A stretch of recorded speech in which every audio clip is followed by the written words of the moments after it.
My name is Stephen Strange. Top-tier surgeon, the kind who could pull patients back from the brink of death. When a patient came in with a gunshot wound to the head and was practically declared dead on arrival, I managed to save his life through sheer surgical skill and precision. These hands that everyone envied became my pride and my livelihood. But after a devastating car accident, those same hands were riddled with steel pins. Severe nerve damage meant I could never return to the operating room again. I couldn't even complete basic rehabilitation exercises, and I was ready to give up on life entirely. Then my doctor gave me a glimmer of hope. He told me about a man who was playing basketball, the same man the hospital said would spend the rest of his life in a wheelchair. The doctor who had originally declared him untreatable, that was me. So I tracked him down, showed him my mangled hands, and told him my story. In the end, he gave me the name of a place called Taj. Desperate to heal my hands, I sold everything I owned to get there. With Mordo's help, I finally met the Ancient One, the Sorcerer Supreme. Told me there was no medical treatment here, that healing came through the power of the mind. I thought it was all nonsense. To me, it seemed completely unrealistic. The next second, she struck me with her palm, sending my soul flying out of my body. Then, pressing her hand to my forehead, pulled me into the dimension of mirrors and fractals.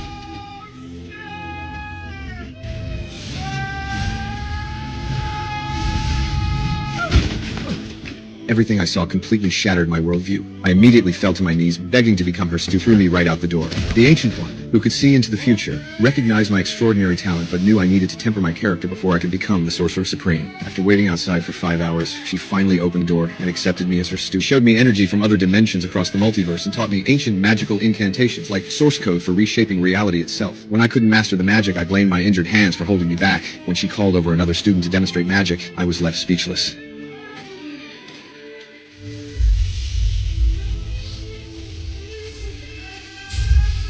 Then she opened a portal and transported me to Mount Everest. If I couldn't get back within 30 minutes, I would freeze. I fought with everything I had to summon a portal, finally managing to escape just before I froze solid. After that experience, I finally understood how to harness magic. I could use portals without leaving my room to grab any book I wanted, and I could astral project to study for 24 hours straight without rest. One day, when Wong wasn't around, I got curious and opened the Book of Time Magic. Following the instructions, I put on the Eye of Agamotto. As I cast the spell with both hands, the pendant's mechanism opened. A time stone glowed with green light. I then placed the magical circle around my arm.